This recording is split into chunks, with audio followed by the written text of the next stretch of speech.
Sylvie Paradiso, bonjour, bienvenue sur ma page Burnout, les Phoenix. Je reviens me présenter pour les personnes qui ne me connaissent pas encore, parce que je vois qu'il y a de nouveaux followers sur la page.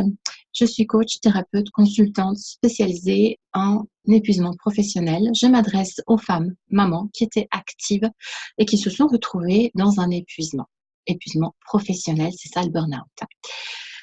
Vous êtes démotivé, fatigué, sous le choc et vous ne vous imaginez pas reprendre le travail.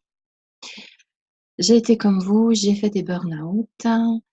J'étais certainement comme vous, une femme perfectionniste, engagée, aimant son travail, aimant travailler dur, aimant surtout aller au bout du bout, dépasser ses limites, comme on dit, ne pas s'écouter. Le burn-out, il y a des signes avant-coureurs.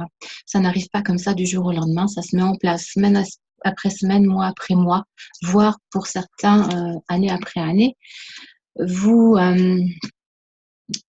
avez des symptômes physiques, vous avez des insomnies, vous avez des douleurs, vous avez des maux de tête, vous avez des maladies qui se mettent en place, vous avez des troubles de l'attention, de la concentration, de la mémorisation. Voilà, on est passé par là, on sait ce que c'est extrêmement éprouvant. Et au final, qu'est-ce qui se passe? Eh bien, comme on ne s'écoute pas, comme on ne s'arrête pas, ou un jour par-ci, un jour par-là, ce qui ne suffit absolument pas, eh bien, à ce moment-là, ce qui va se passer, c'est que le cerveau inconscient va donner l'ordre au corps de lâcher. Le corps vous lâche. Et là, ben, forcément, c'est l'arrêt, forcément. Donc, on est en arrêt parce que le corps a lâché, parce qu'on n'a pas su décompresser. On n'a pas voulu écouter sa problématique qui était qu'on manquait de décompression. On a besoin de décharger son stress tous les jours quand on a du stress. Et quand on accumule comme ça le stress et le stress et le stress, eh bien, ça fait qu'à un moment donné, on ne peut plus continuer, c'est pas possible. Alors, si vous êtes dans cette situation-là, je vous invite fortement à faire la clarté sur ce qui s'est passé pour vous. Comment ça se fait que vous en êtes arrivé à cette situation? Parce qu'il y a des choses qui se sont progressivement mises en place que vous avez laissé faire, forcément. C'est pas pour vous culpabiliser, c'est pour vous responsabiliser. Moi, la première, on a des responsabilités.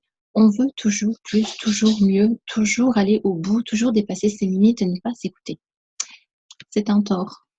Donc, il faut analyser tout ça et voir comment est-ce qu'on peut agir autrement pour ne plus en arriver à refaire des burn-out et comment est-ce qu'on peut aussi se reconstituer en énergie, comment est-ce qu'on peut à nouveau retrouver la motivation, l'envie de s'intégrer dans la vie sociale pour pouvoir reprendre son travail. Parce que c'est possible. Alors, un épuisement professionnel nécessite du repos, bien sûr, mais il y a des personnes qui mettent des années avant de retourner travailler ou ne retournent jamais travailler parce qu'elles n'arrivent pas à se reconnecter à elles-mêmes et à retrouver la confiance en soi. Je vous invite fortement à vous faire accompagner. Et plus vous serez accompagné rapidement, plus vous vous rétablirez rapidement. Le burn-out, c'est vraiment le fléau du siècle. Sans accompagnement, ça peut durer très longtemps. Et je ne pense pas que ce soit ce que vous souhaitez. En tout cas, je ne vous le souhaite pas parce que c'est vraiment pas un confort de vie que d'être dans cette situation où on est angoissé à la perspective de mener une vie sociale, une vie de travailleuse, une vie où on a des responsabilités, une vie où on a des journées un petit peu chargées, parfois agitées. Je vous recommande donc de vous faire suivre par un professionnel et si vous le souhaitez, je peux vous accompagner bien évidemment. Pour ça, vous m'envoyez un message privé pour prendre rendez-vous avec moi et on voit ensemble pour vous qu'est-ce qui est le mieux adapté à vos situations. Voilà, je vous remercie de votre attention.